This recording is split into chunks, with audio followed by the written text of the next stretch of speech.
എല്ലാവർക്കും ഈ തണുത്ത സൗദിയിലേക്ക് സ്വാഗതം. ഞങ്ങൾ ഇന്ന് റിയാദ് എന്ന സുന്ദരിയെ കാണാൻ പോവുകയാണ് കേട്ടോ. എല്ലാവരും നല്ല അടിച്ച് പൊളിച്ച് പാട്ടൊക്കെ ഇട്ട് കളിച്ച് നൃത്തമൊക്കെ ചെയ്ത് ഒക്കെ ആട്ടോ പോകുന്നത്. റിയാദിൻ്റെ അടുത്തെത്തിയപ്പോൾ തന്നെയും കൂറ്റം ബിൽഡിങ്സ് ഒക്കെ കാണാമായിരുന്നു കേട്ടോ. അതിമനോഹരം. അതും മെട്രോയിലൂടെ നമ്മൾ യാത്ര ചെയ്ത് കാണുമ്പോൾ നല്ല അടിപൊളി കാഴ്ചയായിരുന്നു കേട്ടോ അത്.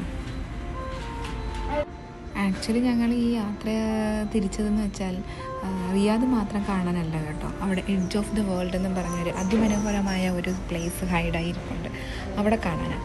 സത്യം പറഞ്ഞാൽ നമ്മൾ ഈ ഭൂമിക്കപ്പുറം മറ്റൊന്നുമില്ല എന്ന് നമുക്ക് തോന്നിപ്പോകും അവിടെ ചെല്ലുമ്പോൾ. ശരിക്കും അവിടെ ഇങ്ങനെ മലകളും കുന്നും ആയിട്ട് വലിയൊരു കുഴികൾ, അങ്ങനെ നമുക്ക് അതിനപ്പുറം ഒന്നുമില്ലാതായിട്ട് നമുക്ക് തോന്നും. മറ്റൊരു രാജ്യം അവിടെ ഇല്ല. ശരിക്കും എഡ്ജ് ഓഫ് ദ വേൾഡ് അങ്ങനെ നമുക്ക് ഫീൽ ചെയ്യും. നമ്മൾ നിൽക്കുന്നത് ഭൂമിയുടെ അങ്ങ് അറ്റത്ത് പോലെ.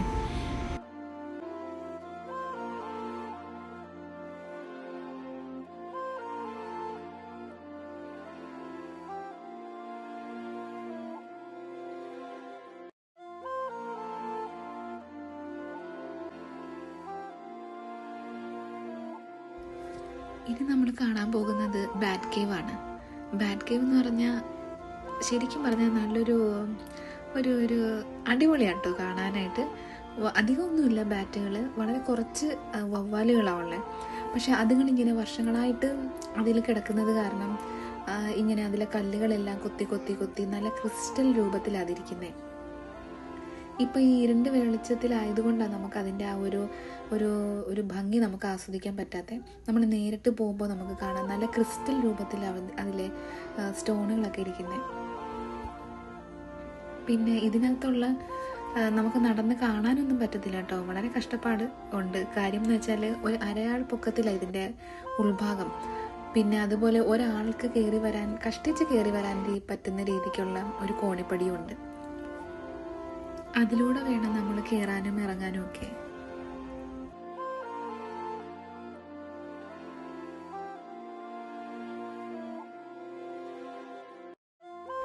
പിന്നെ അത് കഴിഞ്ഞ് ക്യാമ്പ് ഫയർ ഉണ്ടായിരുന്നു, ഓരോരുത്തരായിട്ട് പാടുന്നുണ്ടായിരുന്നു, ഡാൻസ് കളിക്കുന്നുണ്ടായിരുന്നു. അതിൻ്റെ തൊട്ട് സൈഡിലായിട്ട് തന്നെ ഫുഡൊക്കെ ഉണ്ടായിരുന്നു ഞങ്ങൾക്ക്. അത്യാവശ്യം ആൾക്കാരൊക്കെ പാടുന്നുണ്ട്, കുറച്ച് ആൾക്കാർ പാടുന്നില്ല, അങ്ങനെയൊക്കെ ആയിട്ട്. പിന്നെ അത് കഴിഞ്ഞ് ഞങ്ങൾ റിയാദിൻ്റെ ശരിക്കുമുള്ള ആ ഒരു സൗന്ദര്യം ആസ്വദിക്കാൻ തുടങ്ങി.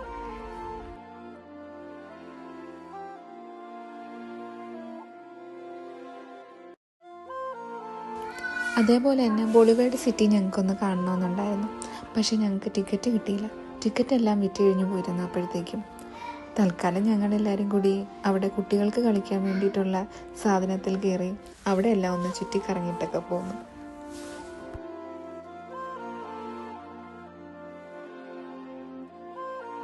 അപ്പോൾ ഞങ്ങളുടെ യാത്ര എല്ലാവരും ആസ്വദിച്ചിട്ടുണ്ടെന്ന് വിശ്വസിക്കുന്നു.